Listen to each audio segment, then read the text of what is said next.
얘, 너 뭐하니? 뭐가요? 어머니? 생일상 차려주셨으니 자리에 앉았잖아요. 그거 말고 오자마자 인상 팍 쓰고 들어와서는 짜증난다는 듯이 상을 밀어버리는 게 지금 할 짓이냐? 아무리 남편이 내 생일 못 챙겨주고 출장을 갔다지만 그건 어쩔 수 없어서 그런 거잖아. 설령 정말 짜증이 난다고 해도 이 시어미 앞에서는 그러면 안 되는 거 아니니? 넌 예의도 없니? 예의요? 어머님 말씀이야말로 잘하셨네요. 예의가 없는 건 어머님이시죠. 제가 지금 남편 출장 갔다고 이러는 줄 아세요? 뭐, 그게 무슨 소리야? 그럼 왜 이러는 건데? 어머님, 눈치가 없어도 너무 없으시네요. 제가 이런 생일상을 왜 받고 싶겠어요? 일단 재산 정리부터 해주셔야 할 거 아니에요. 제가 지금 얼마나 노심초사하는지 알기나 하세요? 어차피 가망도 없으시잖아요. 저는 그동안 재산 정리하느라 바쁘신 줄 알았는데 고작 하시는 게 이런 생일상 차리는 거였어요. 저한테 정말 뭔가 해주시고 싶으면 빨리 저 세상 가서 유산이나 주고 가세요. 찬 사람이 중요한 거 아니에요? 남은 사람을 생각하셔야죠. 생일상은 무슨 생일상이에요. 애도 아니고. 사연을 듣고 난 후 각자의 의견을 댓글로 남겨주시기 바랍니다. 사소한 댓글이라도 사연자분에게 큰 힘이 될 수 있습니다. 각색될 수 있고 사연자분의 입장에서 구성될 수 있습니다. 강미숙 여사님은 어린 시절부터 집안 어른들로부터 돈을 아껴야 한다는 교육을 받아왔습니다. 생활비를 벌기 위해 부모님은 새벽부터 밤까지 쉴 틈 없이 일했지만 늘 빠듯한 형편이었기에 그녀는 어린 마음에도 돈이 얼마나 중요한 것인지 몸소 느끼며 자랐습니다. 어른들 사이에서 돈 문제로 다투는 모습을 여러 번 보아온 그녀에게 돈을 아끼고 모으는 일은 단순한 습관을 넘어 인생의 기본 원칙이 되었습니다. 성인이 되어서도 그녀는 돈을 아끼기 위해 필요한 일이라면 무엇이든 감수했습니다.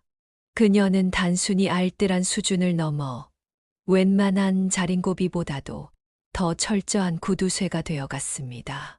한 해 입을 옷은 딱 한 벌씩 마련하고 고장난 물건은 수리해서 또 몇 년을 사용했습니다. 냉장고에 남은 음식은 절대 버리지 않고 며칠이 지나도 다 먹어치우며 가스 요금을 절약하려고 냄비가 한 번 끓으면 불을 끄고 남은 열기로 조리하는 잔열 조리법을 고안해 사용하기도 했습니다.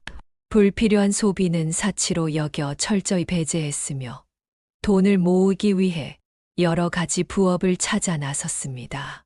돈을 아끼고 모으기 위한 수고는 그녀에게 피곤한 일상이 아니라 어느새 삶의 중심이 되어버렸습니다. 가족이나 친구들이 너무 아끼지 말라며 걱정해도 그녀는 아랑곳하지 않았습니다. 그녀에게 돈은 가난의 고통을 벗어나기 위한 방법이자 한과 같은 존재였습니다. 여유가 없고 항상 부족했던 어린 시절, 돈이 있었다면 가족이 이렇게 고생하지 않았을 텐데 라는 생각이 그녀 마음속에 깊이 뿌리 내리고 있었기 때문입니다. 그녀는 결코 과거의 가난으로 되돌아가지 않겠다고 다짐하며 그렇게 힘겹게 절약과 절제의 삶을 이어갔습니다.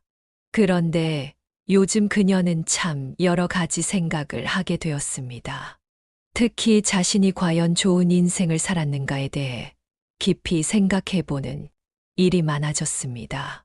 어렸을 때부터 지금까지 잘 기억나지 않는 일들도 어떻게든 기억을 끄집어내어 하나하나 되짚어보며 시간을 보냈습니다.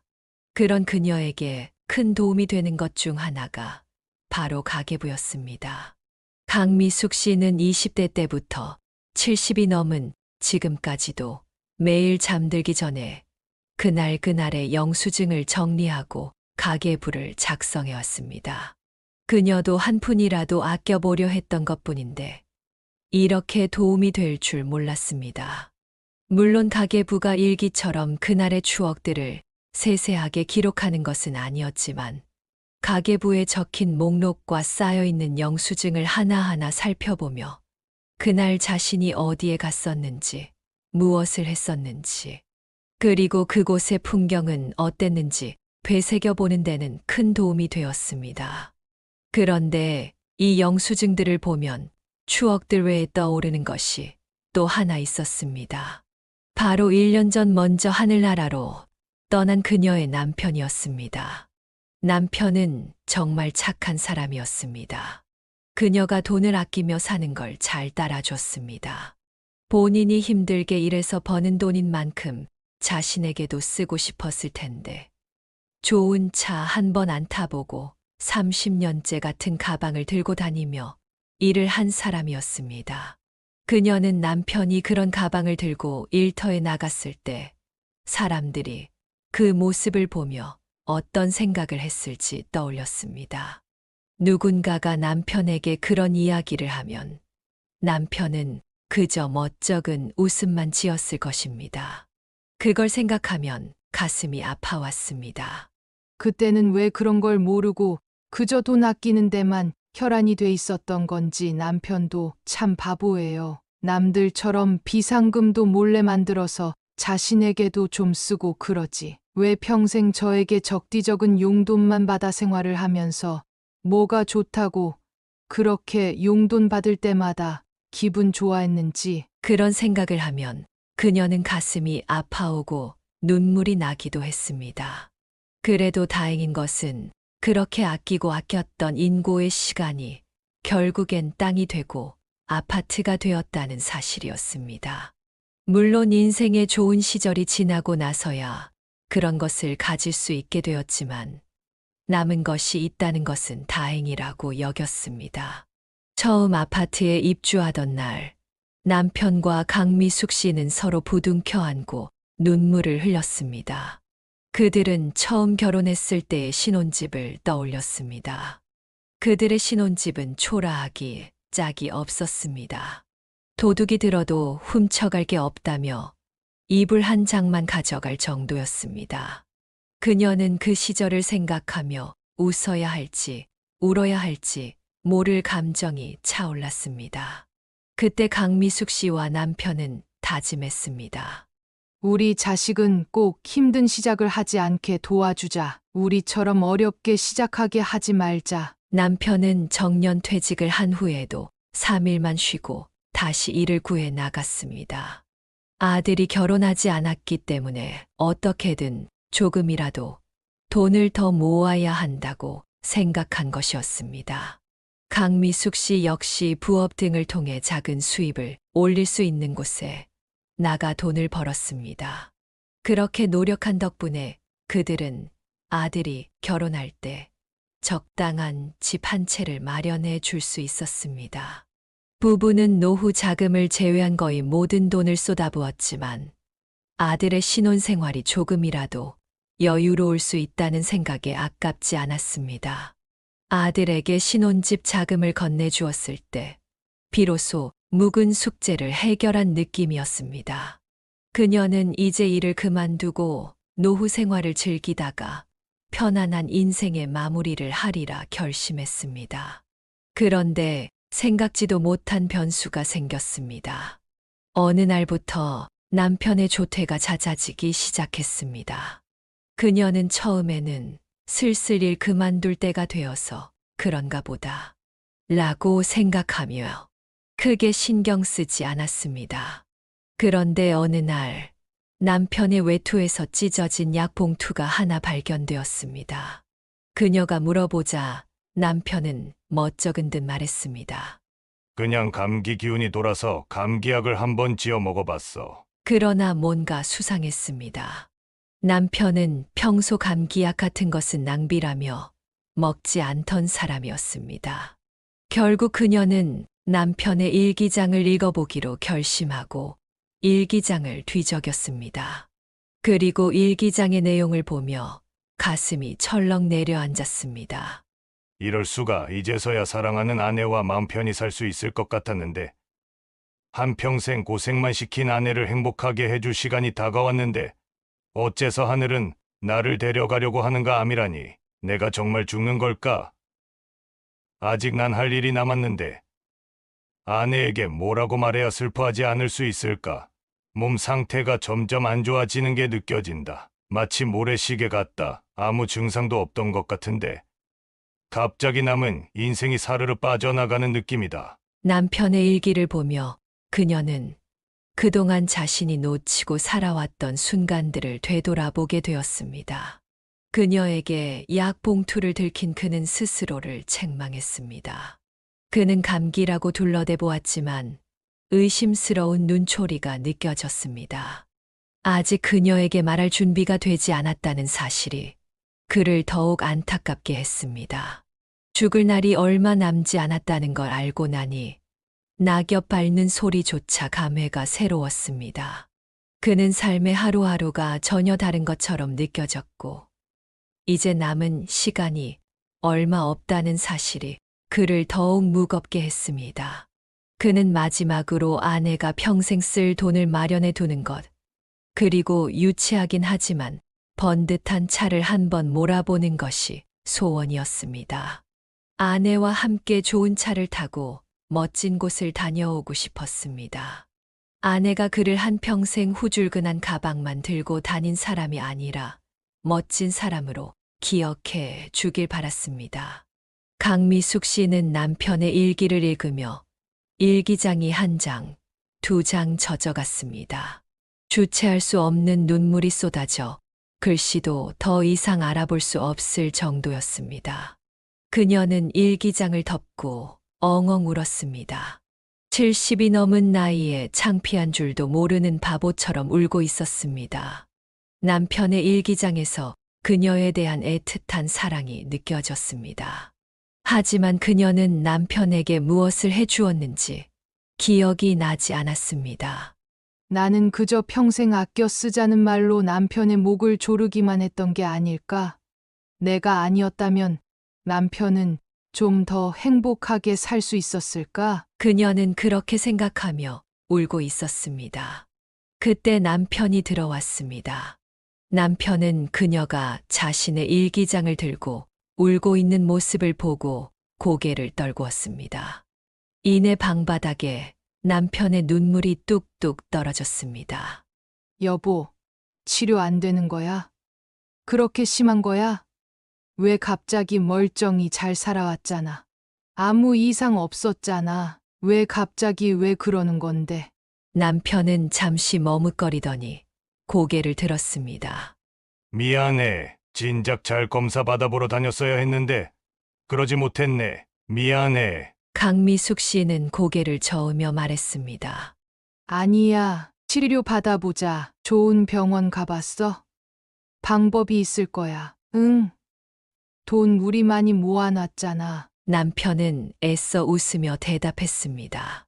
그래도 이미 사기가 넘어서 치료가 어렵대. 아무 데나 가도 똑같다더라. 병원 가서 치료를 계속할 수는 있겠지만 그건 사실 치료라기보단 고통을 덜어주는 정도래. 그런데 그러고 싶진 않아. 병원에 계속 있는 건 답답할 것 같아. 남은 인생을 그렇게 보내고 싶진 않아. 남편의 말을 들으며 강미숙 씨는 그가 이미 모든 것을 알아본 것을 느꼈습니다.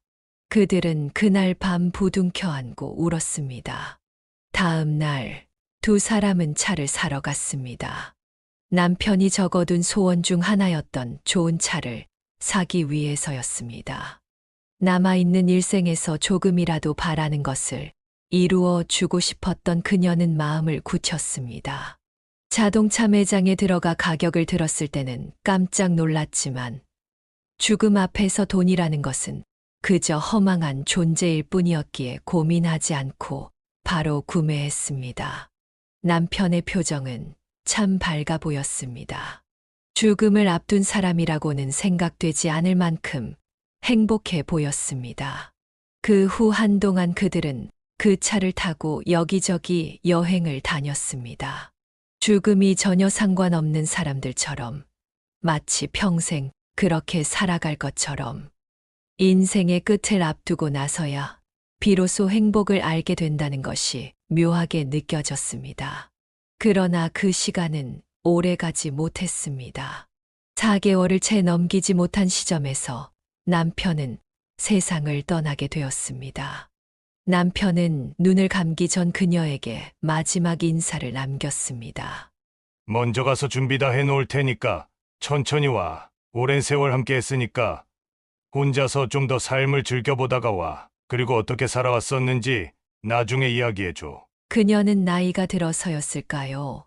아니면 4개월 동안 많은 생각과 마음의 정리를 해서였을까요? 남편의 죽음 앞에서도 많이 초연할 수 있었습니다. 남편이 여러모로 배려해 주었기 때문이겠지요. 그리고 다시 못 볼 사람이 아니었기에 곧 따라가서 만날 수 있을 거라는 생각으로 남편을 웃으며 보내주었습니다. 남편이 떠난 뒤 그녀는 가계부 쓰는 일을 중단하고 그저 마음 편하게 살아가기 시작했습니다. 혼자서 여러 취미도 가져보고 평생 먹어보지 못했던 맛있는 음식도 먹어보며 지냈습니다. 남편의 빈자리를 느끼지 않으려 애쓰며 정말 즐겁게 살려고 노력했습니다. 그러나 그녀에게 남편의 빈자리를 가장 크게 느끼게 만든 사람이 한 명 있었습니다. 바로 아들과 결혼한 지 얼마 안 된 며느리였습니다. 그녀는 며느리를 처음 만난 순간부터 마음에 들지 않았습니다. 며느리는 아들보다 나이가 훨씬 어렸고 겉으로는 예의 바르고 활발해 보였지만 그녀에게는 어딘가 계산적이고 물질적인 면이 엿보였습니다. 강미숙 씨는 그날 며느리가 자신을 반갑게 인사하며 웃었을 때도 진심이 아닌 이익을 고려한 미소처럼 느꼈습니다. 그녀는 가난한 환경에서 돈의 중요성을 깊이 깨우치며 살아왔기에 사람을 볼 때도 경제적인 태도나 말투에서 그 사람의 성향을 읽으려는 습관이 있었습니다. 처음 며느리와 대화를 나누는 동안에도 강미숙 씨는 며느리의 시선이 아들에게 머물기보다는 아들이 가진 재산이나 경제적 기반에 더 쏠려 있는 듯한 느낌을 받았습니다. 그날 며느리는 강미숙 씨에게 반가움을 표현하면서도 은근히 결혼 준비와 돈에 대한 질문들을 던졌습니다. 그녀는 조심스레 어머님, 아들은 직장에서 성과급도 잘 받으신다면서요? 라며 아들이 가진 직업적 안정성에 대해 묻더니 이었어. 결혼 후엔 저희가 어디에 집을 구하면 좋을까요? 대출 없이 내 집 마련을 하면 좋겠죠? 라며 은근히 재산과 경제적 조건을 드러내길 원하는 듯 했습니다. 강미숙 씨는 며느리의 이 말투가 전혀 탐탁지 않았습니다. 아들이 누군가와 함께하는 행복을 찾길 바라기는 했지만 그 이유가 경제적 안정을 위한 선택이 아니길 바랐습니다. 그러나 며느리는 이후에도 만날 때마다 그리고 대화가 오갈 때마다 시시때때로 돈 이야기를 꺼내며 결혼 후의 경제적 계획이나 자산 관리에 관해 묻곤 했습니다.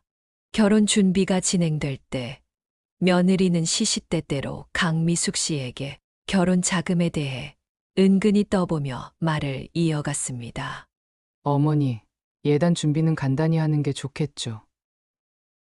그래도 아직까지는 시댁에서 집해오는 게 맞는 거잖아요? 강미숙 씨는 며느리가 남편이 될 아들을 사랑하는 마음보다 그가 가진 경제적 여건에 더 관심을 두고 있는 것 같아 마음을 열기가 더욱 어려워졌습니다. 어느 날은 명절 모임 자리에서 며느리가 다른 가족들 앞에서도 돈 이야기를 꺼내며 경제적인 것에 지나치게 관심을 보이는 모습을 보고 속으로 한숨을 내쉬었습니다. 강미숙 씨는 며느리가 진정한 가족의 의미보다 오직 물질적인 안정만을 추구하며 결혼에 임하고 있는 것은 아닌지 염려가 되었습니다. 그래도 아들이 며느리 아니면 결혼을 안 하겠다고 고집을 부려 어쩔 수 없이 결혼을 허락했습니다. 그런 며느리였습니다. 그런데 며느리는 남편의 장례를 치른 지 일주일도 되지 않아 찾아와 그녀에게 말했습니다. 어머님, 그 차 많이 비싸셨죠? 그럼 비싼 차를 그냥 두면 아깝지 않을까요? 그거 저희 남편이 있으면 참 좋을 것 같은데요. 아버님도 그런 걸 생각하셔서 일부러 비싼 차를 사셨던 것 같기도 하고요. 강미숙 씨는 며느리의 말에 마음이 복잡해졌습니다. 완전히 틀린 말은 아니었지만 남편을 떠나보낸 지 일주일도 채 되지 않은 그녀에게 그런 말을 꺼내는 며느리가 참 마음에 걸렸습니다. 며느리는 차에 대한 얘기에서 그치지 않고 말했습니다. 어머님, 아버님 짐은 다 정리하셨어요? 물건도 빨리 정리하셔야 어머님도 마음 정리하기 편하잖아요. 그녀는 며느리의 말에 아무 말도 할 수 없었습니다. 남편과 함께한 세월과 그가 남기고 간 유산들을 마음으로 되새기며 그저 침묵 속에 답을 삼켰습니다. 하루는 며느리가 말했습니다. 어머님, 아버님 물건 다 정리하셨어요? 괜히 생각나서 슬퍼지시면 어떡해요? 제가 좀 도와드릴까요? 아, 그 청소기. 안 쓰시면 저희가 가져가도 돼요? 요즘 이런 거 버리는데도 돈이 드니까 괜히 돈 쓰지 마시고 저희가 쓸게요. 또 다른 날에는 며느리가 말했습니다. 어머님, 혼자 사시기엔 집이 너무 크지 않으세요? 집이 너무 크면 외로움을 쉽게 느낀다고 하더라고요. 짐 좀 정리하시고 조금 작은 데로 가셔도 좋지 않을까요? 버릴 건 버리시고 집도 좀 정리하세요. 오래된 것들 집에 두면 너무 늙은 사람 사는 집 같아서 좀 그래요. 차라리 직설적으로 말하면 강미숙 씨도 대놓고 화를 낼 수 있을 텐데 며느리는 항상 그녀를 위하는 척 말해왔습니다. 그런 말을 들을 때마다 그녀는 속이 불편했지만 차마 화를 내지 못했습니다. 그저 웃으며 대답했습니다. 아이고, 됐다. 됐어. 오래됐다고 다 버리면 나부터 내다 버려야지. 하지만 며느리는 그녀의 말에는 전혀 신경 쓰지 않는 듯 했습니다. 누가 봐도 강미숙 씨가 지금 사는 집을 며느리가 탐내는 것이거나 남는 돈을 나눠 달라는 뜻임이 훤히 보였습니다. 내심 그녀는 어머니 외로우실 테니까 같이 사시는 건 어떠냐고 하는 따뜻한 말을 기대했지만 정작 반응이 없자 혼자 사는 게 더 편하다고 생각했습니다. 강미숙 씨는 그저 속으로 중얼거렸습니다. 차라리 다른 며느리들처럼 아예 신경을 꺼줬으면 좋겠다는 생각까지 들었습니다. 며느리의 그런 행동들이 계속되자 강미숙 씨는 스트레스 때문에 혈뇨까지 보게 되었습니다. 남편이 떠난 것도 아닌 며느리 때문에 혈뇨를 보게 될 줄은 몰랐습니다. 남편이 이 사실을 알면 얼마나 마음 아파할지 걱정이 되었습니다. 남편은 하늘에서 노심초사 그녀만 바라보고 있을 것이 분명했습니다. 그런데 문제는 혈뇨에서 끝나지 않았습니다. 점점 방광이 조일듯이 아파오기 시작했습니다.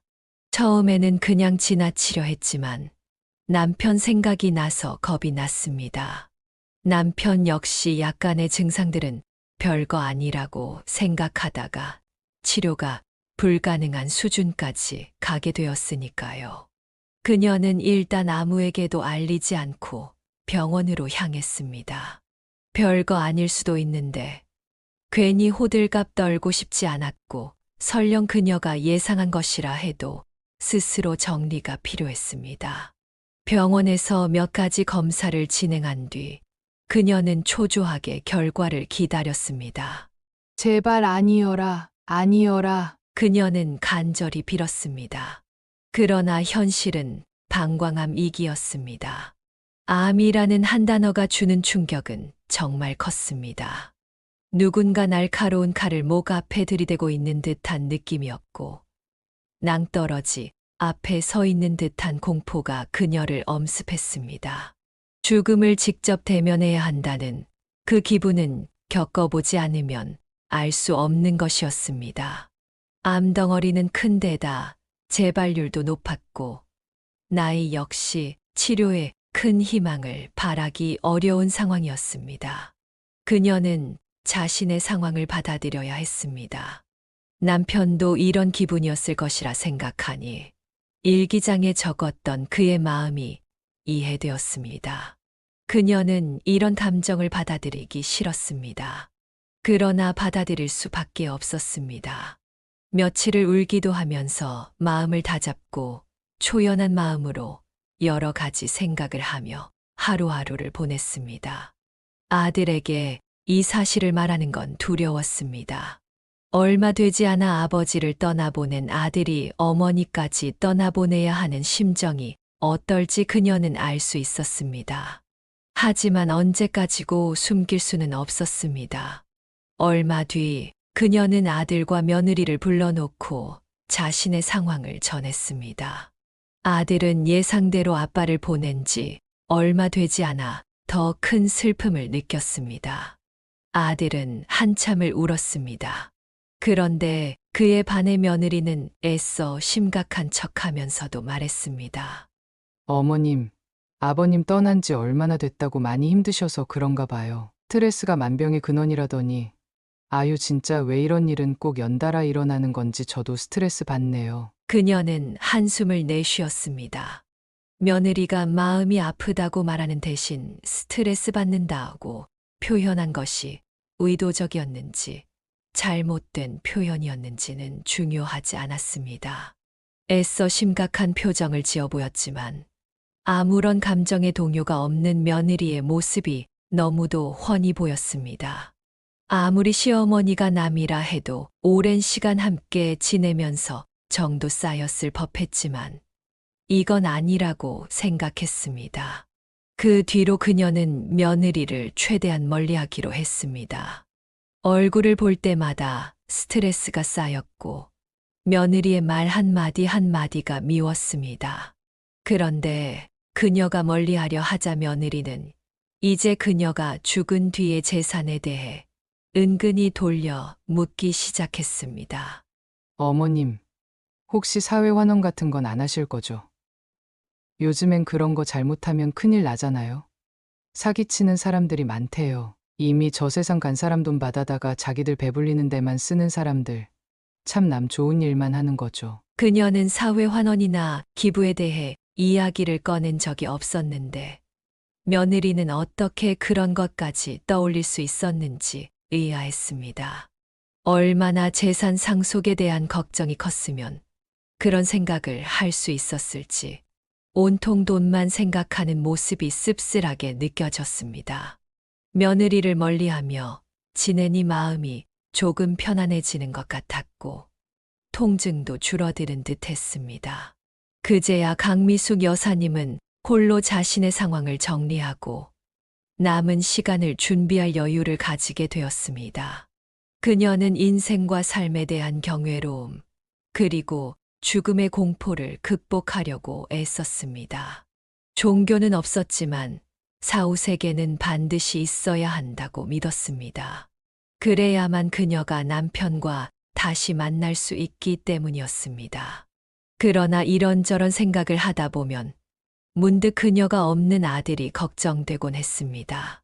이제는 다 큰 성인이 되었지만 돈만 밝히는 며느리와 아무 문제 없이 살 수 있을지 염려되었습니다. 특히 요즘 그녀가 며느리를 멀리하고 있었기에 혹시 그로 인해 며느리에게 악감정이 생기지는 않았을까 걱정이 되기도 했습니다. 마침 얼마 뒤 며느리의 생일이 다가왔습니다. 솔직히 그녀는 며느리를 보고 싶다는 생각이 들지는 않았지만 마지막으로 생일을 챙겨주는 것이 아들이 잘 살 수 있는 길이라 여겼습니다. 그녀로 인해 아들이 슬퍼하거나 아내 생일을 그냥 넘어가 버리는 상황이 생기면 좋지 않을 것 같았습니다. 그래서 그녀는 마음을 다잡았습니다. 아들을 위해서 며느리의 생일상을 직접 챙겨주기로 결정했습니다. 그녀가 이런 노력을 보이면 남은 인생 동안이라도 며느리와 잘 지내게 될 수 있지 않을까 허심탄회하게 이야기 나눌 수도 있을 거라고 기대했습니다. 그녀는 진통제를 먹어가며 하루를 꼬박 들여 며느리의 생일상을 준비했습니다. 며느리가 처음 인사 왔을 때 좋아했던 전복갈비찜, 고사리 무침, 매실 장아찌 등등 상을 가득 채웠습니다. 아들에게도 그날은 웃고 무겁지 않게 보내자고 부탁했습니다. 그러나 생일날이 밝았을 때 아들은 갑작스러운 출장으로 이내에 오지 못한다는 연락을 해왔습니다. 그녀는 놀라며 말했습니다. 무슨 회사가 아내 생일인데 예고도 없이 출장을 잡아? 다른 사람에게 넘기면 안 되겠니? 아들은 난처한 듯 말했지만 결국 어쩔 수 없었습니다. 결국 집에는 며느리 혼자 오게 되었습니다. 그런데 며느리는 집에 들어오면서부터 인상을 잔뜩 찌푸렸습니다. 그녀의 인사를 들은 채도 하지 않았습니다. 생일상이 차려진 걸 보더니 며느리는 짜증스럽다는 듯이 상을 밀쳐버리고 자리에 앉았습니다. 그녀는 당황했습니다. 오랜만에 애써서 며느리를 위해 생일상을 준비했는데 오자마자 다짜고짜 인상을 쓰며 짜증을 내는 며느리를 보고 황당했습니다. 혹시 남편이 출장 가게 되어 기분이 안 좋은 건가 싶었지만 아무리 그렇다 해도 생일상을 차려준 시어머니 앞에서 그런 태도는 아니다 싶었습니다. 참다 못해 그녀가 물었습니다. 예, 너 뭐하니? 그러자 며느리가 퉁명스럽게 대답했습니다. 뭐가요? 어머니? 생일상 차려주셨으니 자리에 앉았잖아요. 강미숙 씨는 답답한 마음에 다시 말했습니다.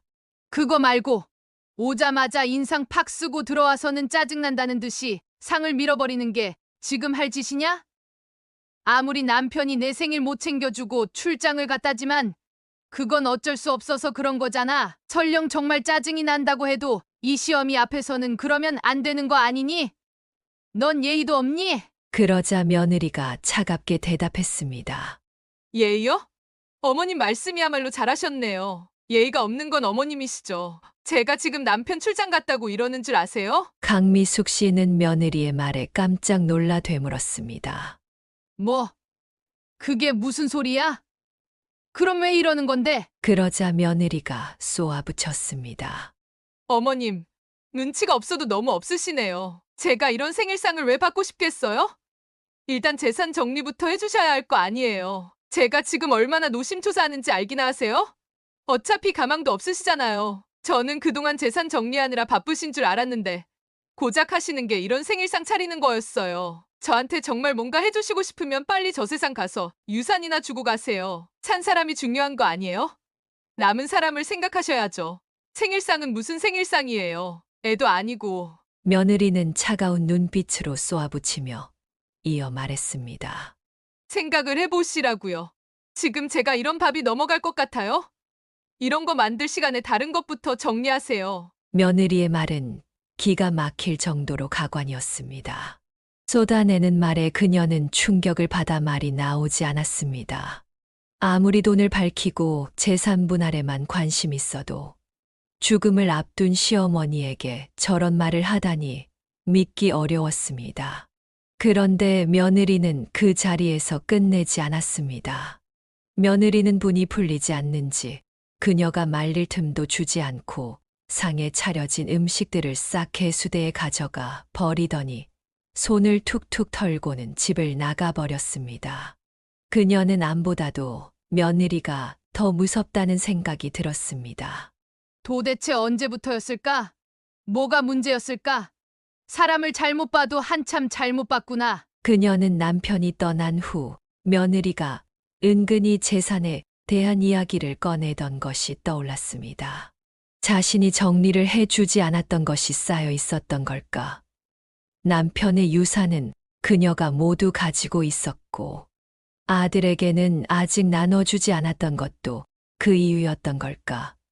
강미숙 씨는 어떻게든 며느리를 이해해 보려 했지만 도저히 이해할 수 없었습니다.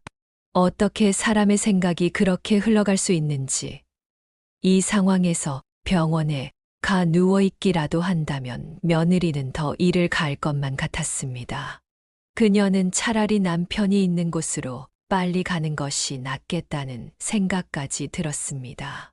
그날 밤 강미숙 씨는 또다시 혈뇨를 보았습니다. 조금 나아지는 것 같았던 통증이 다시 느껴졌고 다음 날 병원에 가야 할지 고민했습니다. 그런데 다음 날 이른 아침 병원에서 먼저 연락이 왔습니다. 수술 일정이 앞당겨진 걸까 싶어 긴 숨을 한 번 내쉬고 전화를 받았습니다. 강미숙 씨는 병원으로부터 뜻밖의 전화를 받았습니다. 여보세요. 강미숙 환자님 맞으시죠? 저희 병원인데요. 그녀는 약간 긴장된 목소리로 대답했습니다. 네, 무슨 일이시죠? 병원 측에서 말했습니다. 다름이 아니라 의사 선생님이 자료를 다시 한번 살펴봤는데 이전 병원에서 준 자료에 미심쩍은 부분이 있다고 하셨어요. 시간이 없어서 자세히 검토하지 못했었는데 이번에 제대로 조직을 살펴보니 암이 아니라 단순한 혹이었던 것으로 확인되었습니다. 그녀는 잠시 말을 잊었습니다. 네, 혹이라고요? 정말 그런 건가요? 네, 정말 다행이죠. 혹 같은 경우에는 간단한 시술로 바로 제거가 가능하니까 언제든지 편한 날 오셔서 제거하시면 됩니다. 오늘 당장도 괜찮습니다. 살았다는 생각에 그녀는 뛸 듯이 기뻤습니다. 며느리에 대한 잡념도 한순간에 사라진 느낌이었습니다. 그녀는 당장 병원에 예약을 했고 간단한 시술을 받은 뒤 집으로 돌아왔습니다. 집에 돌아오니 어제 했던 음식 냄새가 집 안에 가득했습니다. 며느리가 버리고 간 음식물들이 그대로 방치되어 있었기 때문이었습니다. 그 냄새에 어제 며느리가 그녀에게 한 짓이 생생하게 떠올랐습니다. 당시에는 충격과 당황으로 아무 말도 못했지만 병이 아닌 것을 알고 나니 분노가 다시 치밀어 올랐습니다. 그녀는 당장 아들네에 연락해 아들과 며느리를 집으로 불렀습니다. 할 얘기가 있으니 지금 바로 와라. 잠시 뒤 아들과 며느리가 도착했습니다. 며느리는 어제와는 사뭇 다른 표정으로 나타났습니다. 아마도 그녀가 어제 일 때문에 재산을 분할해 줄 거라 기대하고 있었을 것입니다. 그 모습을 보니 강미숙 씨는 부하가 치밀어 올라 아들 부부를 집 안으로 들이지 않았습니다. 신발 벗지 마. 거기 서 있어. 아들이 물었습니다. 왜 그러세요? 어머니, 무슨 일 있으세요? 강미숙 씨는 집 안에 들이지 않은 채로 오전에 받았던 검진 결과서를 며느리 얼굴 앞에 내밀었습니다. 어떡하니? 이제 유산 상속해줄 일은 없겠다. 유산 탐내는 네가 하도 무서워서 암도 싹 도망가 버렸어. 암이 아니고 혹이라더라. 아들이 놀라며 물었습니다. 네, 암이 아니라 혹이라고요? 엄마, 암이 아니라 혹이었던 거예요? 그래. 큰 문제도 아니래. 병원에서 이미 치료도 다 받고 왔다. 조금만 안정을 취하면 다 나을 거래. 아들은 한숨을 내쉬며 안도의 미소를 지었습니다. 정말 다행이에요. 엄마, 아빠 떠난 지 얼마 안 되었는데 엄마까지 가시면 정말 다행이에요. 사실 마음이 많이 쓰였거든요. 아들은 이어서 물었습니다. 그런데 무슨 말이에요? 유산을 탐내다니. 그러면서 그녀는 며느리를 바라보며 개수대를 가리켰습니다. 여기 개수대 좀 봐라. 이 음식물 쓰레기들. 어제 내 마누라가 와서는 내가 차려준 생일상을 싹 다 집어던지고 버린 거다. 입에도 대지 않고 싹 다 버리더라. 나한테 얼른 재산 분할이나 해달라고 하면서 갈 사람은 빨리 가고 살 사람은 살아야 하는 거 아니냐고 했다. 이게 며느리가 죽음을 앞둔 시어미에게 할 소리니? 아들은 멍하니 며느리를 바라보았습니다. 뭐라고요? 그게 정말이에요? 그녀는 당황한 듯이 부정하며 말했습니다. 아니, 그게 무슨 말이에요? 어머님, 저 재산 탐내지 않아요. 저한테 무슨 오해가 있으세요? 왜 하지도 않은 말을 했다며 거짓말을 하세요? 너무 속상하고 억울해요. 그녀는 개수대에 생일상을 버린 것을 부인하며 말했습니다. 음식이 좀 상한 것 같다고 말씀드리니까 어머님이 기분 나쁘다며 다 갖다 버리신 거잖아요. 제가 일부러 남편한테는 말도 안 했는데 어떻게 그걸 제가 버렸다고 하세요? 그녀는 냉소를 지으며 말했습니다. 그래. 내가 버리고 내가 찍은 거짓말이라고? 정말 대단하구나. 역시 꼬리가 9 달린 구미호구나. 넌 나를 뒷방 늙은이로 봤겠지만 나도 내 머리 꼭대기에 있는 사람이야. 이럴 줄 알고 내 친구한테 녹음하는 법을 배워놨지. 내가 한 말들 싹 다 녹음되어 있어. 강미숙 씨가 녹음한 걸 들려주겠다고 하자 며느리는 비웃는 듯한 표정으로 반응했습니다. 그녀는 강미숙 여사님이 빈말을 하는 줄 알았던 것입니다. 사실 그녀는 스마트폰을 사용해 본 적이 거의 없었고 며느리 또한 그녀가 그럴 능력이 있을 것이라 생각하지 못했던 것입니다. 강미숙 씨는 원래 스마트폰 사용에 큰 관심이 없었습니다. 누가 가르쳐 주지도 않았고 전화만 잘 되면 된다는 생각이었기 때문이었습니다. 남편이 세상을 떠난 뒤 그녀는 취미 생활을 위해 문화센터에 다니기 시작했고 거기서 스마트폰 강좌를 듣게 되면서 스마트폰 사용에 흥미를 가지게 되었습니다. 그러던 중 함께 수업을 듣던 동년배 친구에게 녹음기의 중요성을 듣게 되었습니다. 친구는 본인이 며느리에게 구박을 받았을 때 그걸 다 녹음해 유용하게 증거로 사용했다고 말하며 그녀에게도 녹음을 잘 활용해야 한다고 조언했습니다. 그날 강미숙 씨는 며느리가 오기 직전에 녹음기를 켜두었습니다. 그러자 그날 마침 며느리의 충격적인 행동이 녹음에 담기게 된 것이었습니다. 강미숙 씨는 기다렸다는 듯이 녹음 파일을 재생했습니다. 아들은 믿을 수 없다는 얼굴로 며느리를 바라보았고 며느리는 눈이 커진 채 팔을 휘저으며 잘못된 것이라고 변명했습니다. 그러나 사과는커녕 변명만 늘어놓는 며느리가 너무도 괘씸해 그녀는 며느리가 버린 음식물을 봉투에 담아 며느리 얼굴에 강하게 던졌습니다. 봉투가 터지면서 며느리는 온통 음식물로 범벅이 되었습니다. 그런데도 며느리는 아무 대응도 하지 않고 그저 강미숙 씨의 진단서만 바라보며 중얼거렸습니다.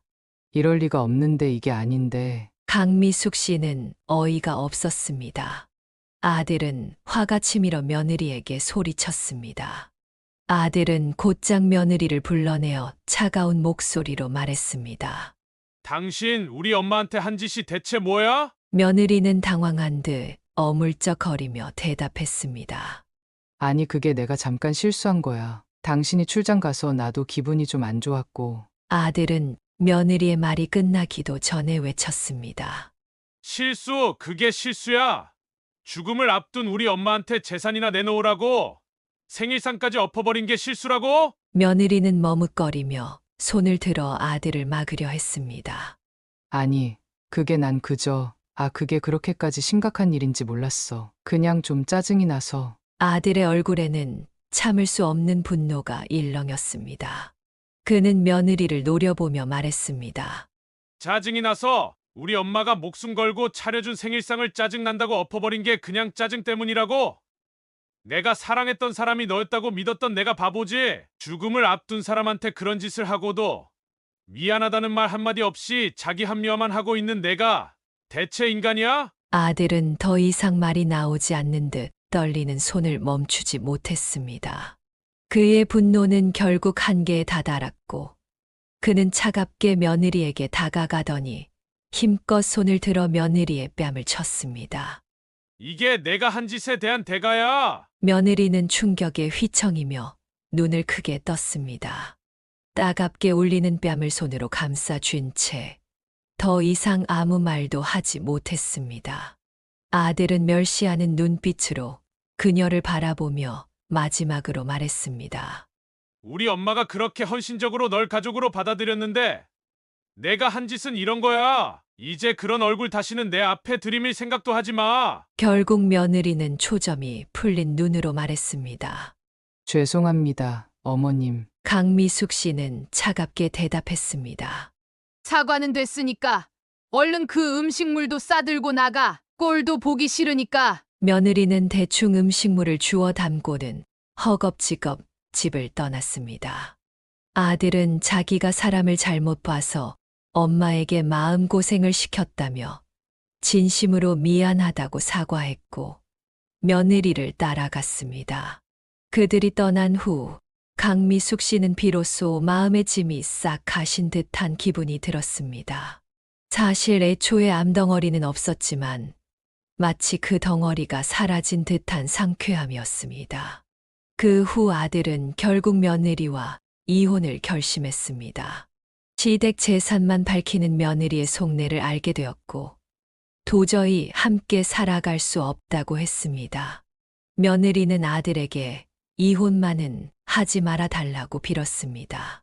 제발 이혼만은 하지 말아 주세요. 시어머니 수발도 다 들 테니까 앞으로는 절대 이런 일 없을 거예요. 알고 보니 며느리의 집안 상황이 아주 처참했습니다. 며느리의 아버지는 허구한 날 노름을 하고 다니며 가족에게 빚을 지웠고 가족을 상대로 행패를 부리는 사람이었습니다. 아들도 하루 자러 갔다가 지갑까지 털리고 돌아온 적이 있을 정도였습니다. 며느리는 그런 환경으로 돌아가고 싶지 않다며 가족과 거리를 둔 지금의 삶을 포기할 수 없다고 했습니다. 불우한 가정 환경 때문에 그런 행동을 했으니 한 번만 이해해 달라고 간청했습니다. 그러나 아들은 단호하게 말했습니다. 불우한 가정 환경 때문에 그렇게 됐다고? 웃기지 마. 그런 환경에서 자란다고 다 너처럼 되는 건 아니야. 죽음을 앞둔 사람한테 재산이나 빨리 처분해 달라고 말하는 사람은 없어. 힘든 환경 속에서도 올바르게 사는 사람들 많아. 넌 그걸 모를 테지만 나도 우리 집 환경이 아주 힘들었었고 내가 잘못된 거야. 아들은 끝내 며느리의 변명과 눈물에 흔들리지 않았습니다. 결국 며느리는 재산을 탐내다 모든 것을 잃고 그 집을 떠나게 되었습니다. 어쩌면 며느리는 가만히 있었더라면 사랑받는 가족이 되어 자연스럽게 유산을 물려받으며 행복하게 살 수 있었을 것입니다. 하지만 욕심 때문에 모든 것을 쓰레기 봉투와 바꾸는 꼴이 되어버렸습니다. 그리고 다시 그 불행한 가정으로 돌아갔고 나중에는 부모의 빚까지 떠안게 될 처지가 되었습니다. 이혼 후 며느리의 삶은 내리막길을 걸었습니다. 시댁에 기대했던 재산도 아들마저 돌아서며 유산에 대한 모든 기대가 사라진 그녀에게 남은 것은 친정의 빚과 가족의 끊임없는 요구뿐이었습니다. 며느리는 차마 부모 집으로 돌아갈 수는 없었고 어쩔 수 없이 혼자서 어떻게든 다시 일어설 방법을 찾아야 했습니다.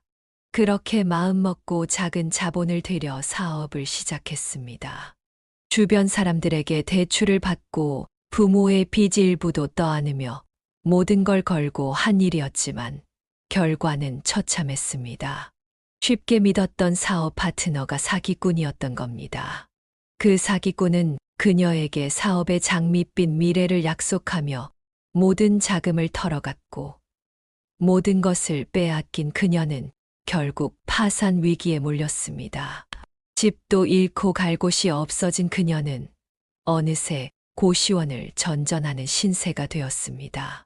좁은 고시원 방에서 혼자 앉아 있을 때면 문득문득 남편과 시어머니 생각이 떠올랐습니다. 한때 쉽게 여겼던 모든 것들이 이젠 너무도 먼 현실이 되어버린 것을 깨달았습니다. 부모의 빚 독촉도 계속되었고 이제는 내몰리듯 그 빚까지 갚아야 할 상황에 놓이게 되었습니다.